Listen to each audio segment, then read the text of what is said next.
paano magpalit ng OLP or madaling salita, overload protection ng window type aircon. Kapag hindi gumagana, ito yung ating compressor motor, meron kang tatlong bagay na i-check. Una, yung kanyang capacitor. Pangalawa, yung kanyang thermostat. Pangatlo, ito yung kanyang OLP. Kapag walang continuity, itong dalawa, 1, 2, ibig sabihin po, sira po ito. Okay, so bali, magpapalit po tayo, nandito yan. Ito yung thermostat. Kapag walang continuity, sira po yan. Kapag yung capacitor nasa loob, sira din. Ito po yung check po ninyo, OLP. Okay, overload protection. Kapag po sobrang init ng ating compressor, ay kusa mag-off po ito. Okay, kumbaga thermostat din to, no? Okay, pero ano to? Overload protection. Krasin na natin. 1 horsepower ito.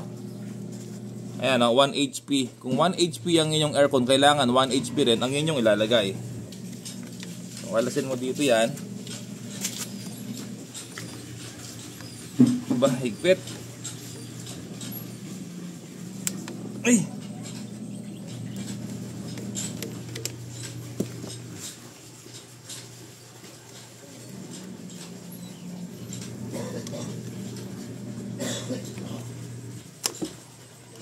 Hindi ko lang banda yung manigal.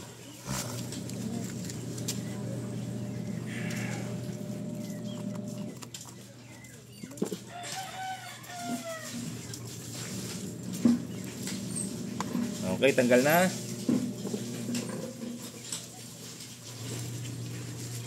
Tapos, iangat mo to. Ayun. So, eto siya, no? Ayan, tapos, aabot ba dito yan? Ayan, no? So, diretso mo na siya. Alisin mo na to, yung buo na yan, yung buong wire. Ayan, no? Tanggal na, mga ka-repairman, no? O, tapos, ayan, iangat mo na siyang buo. Okay? So, may nahulog. Nahulog yung kanyang stopper.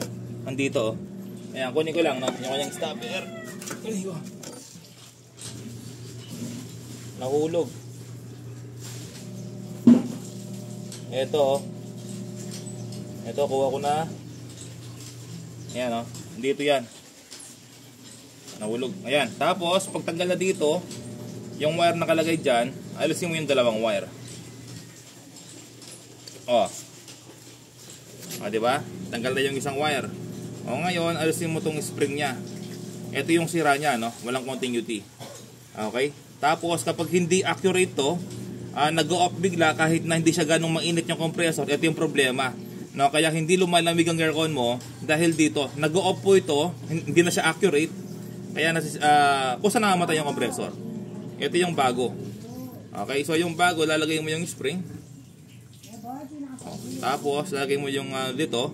Higpitan mo ng konti. Okay, tapos sapasang mo dito yan. Para mahigpit, para okay. Walang ka-loss connection, no? Ayan, mahigpit na. Yun.